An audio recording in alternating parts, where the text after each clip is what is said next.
Hey, San Diego. Welcome back to the Apartment Geek Weekly. I'm your official host, Chris Robinson, the official Apartment Geek, I guess you could say. 4th of July is around the corner and summer is in full effect. So hopefully everybody is safe, obviously, and getting outside and vitamin D. And I'm looking outside my window now and it's beautiful after this month of June gloom. So it looks like we've got some good sunshine on the way. It's been reminded to me that, by frustrated owners that are tired of California and tired of Governor Newsom. And I can't say I don't agree with them, but there's the people that I keep hearing from that are just anti-buying apartments or investing in apartments moving forward in California or San Diego for us. And then that coupled with this kind of consistent question that I hear from people on whether it's smarter to own here or go buy in other states, other markets where cap rates are higher and returns are higher and the initial cash flows are better.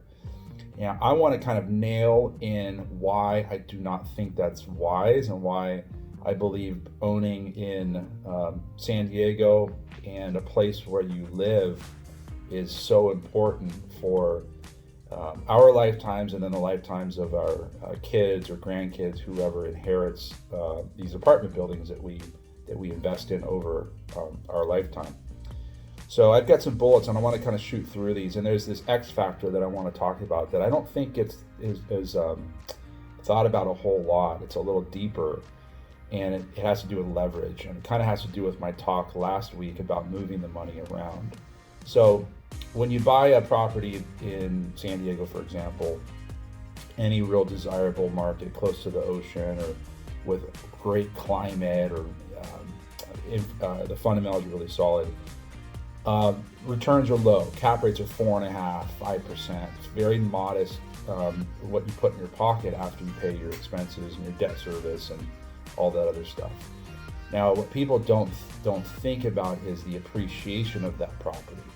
Now, when assets appreciate, you can refinance, and when you refinance, there's usually an opportunity to pull equity or pull money out and do whatever you want with it. You put it in your pocket and buy a boat. I tend to try to buy more apartment units, or that's what I teach my clients.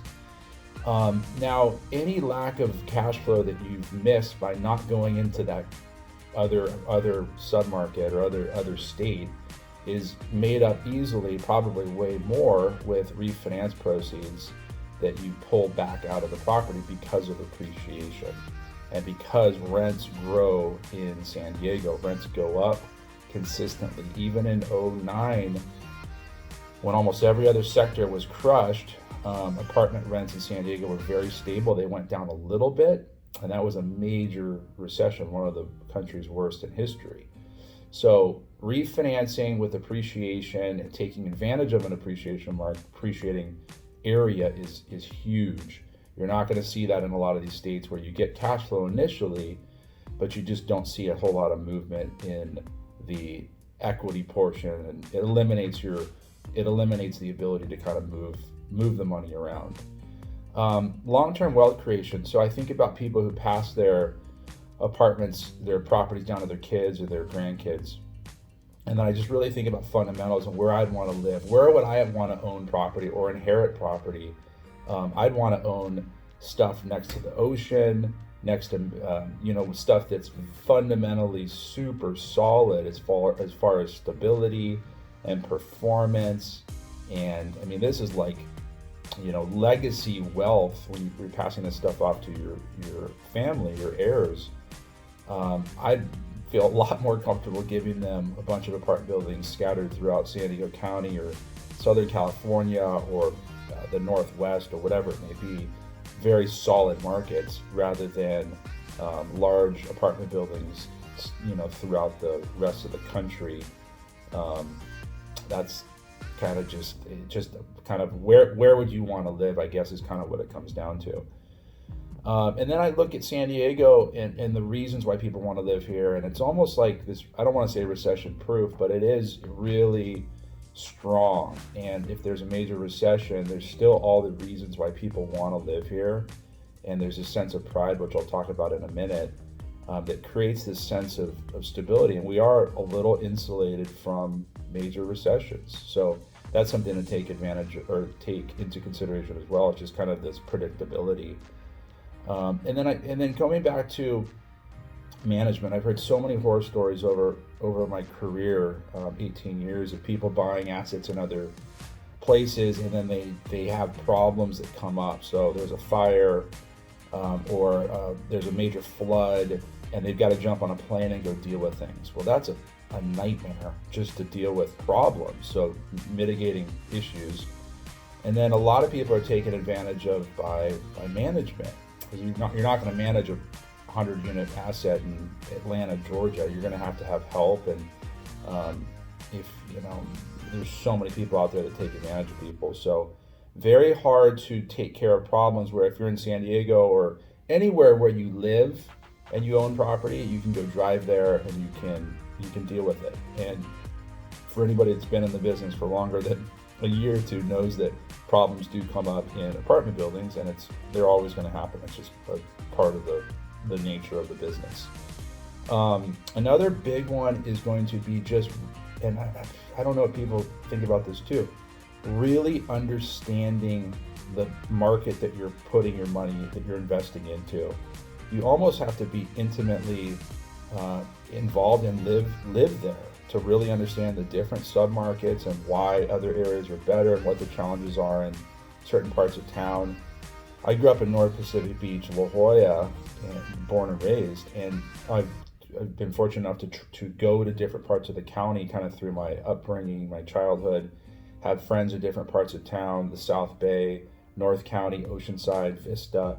So I've known kind of what's good and what's bad about different parts of town, who lives there, what the strengths are, and you kind of get it into it's almost like the sixth sense that you get on feeling comfortable with different areas, and then you really understand what you're buying, as opposed to going into an area that you don't live in or you don't know. So this note I made is about buying where you live, period. And if you live in the middle of, I don't want to use states to offend people. If you live in the middle of the Midwest in a state that doesn't have much going on, but you really understand that submarket and that area, then all for it. Then I support people that do that, and because they're there and they're going to stay there, and if they're in love with that area, that's fine. But they're there and they can go touch the real estate and deal with problems, etc.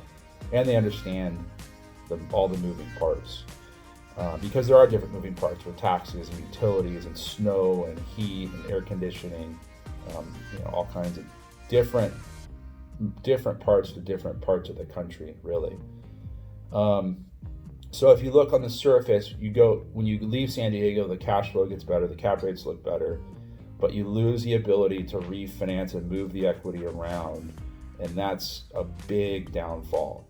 And you also lose the kind of long-term stability and wealth creation that you're going to pass on to kids, or grandkids, family, and think about the location of where those assets are, and kind of, I guess, what you would want to inherit if you were in their shoes.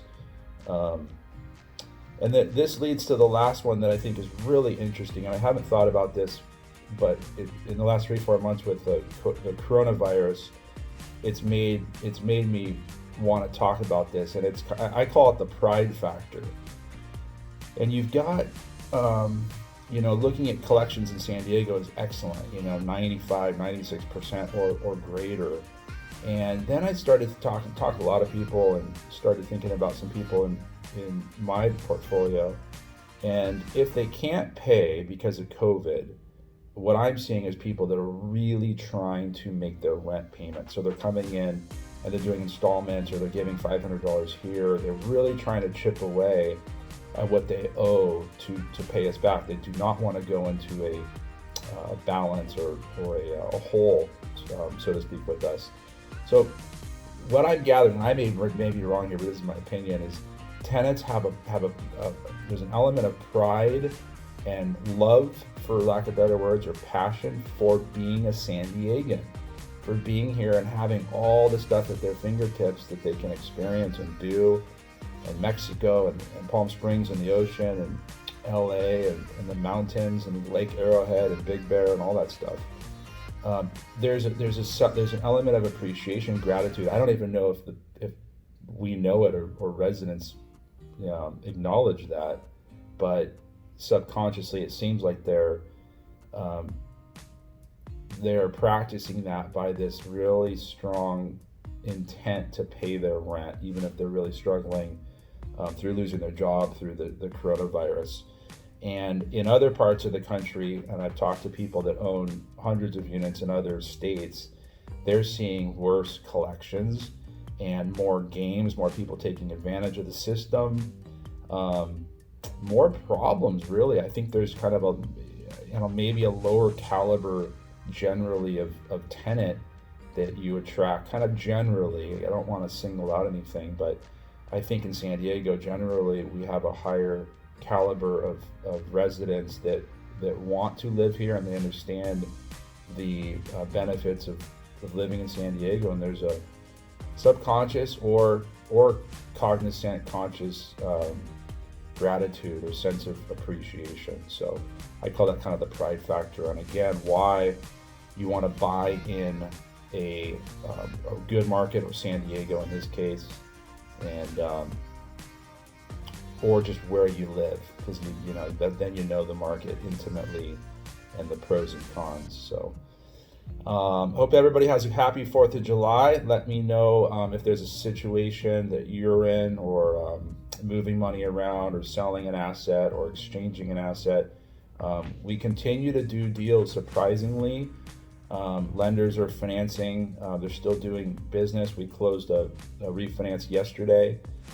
So a lot of stuff is still going on, and business is I don't want to say as usual, but it's getting more and more normal every day. And I think we're all realizing that the world's not ending and life is still good, and this is a temporary pause button, or whatever you want to call it. So thanks for tuning in, and I hope to see you guys soon, and be well. Bye.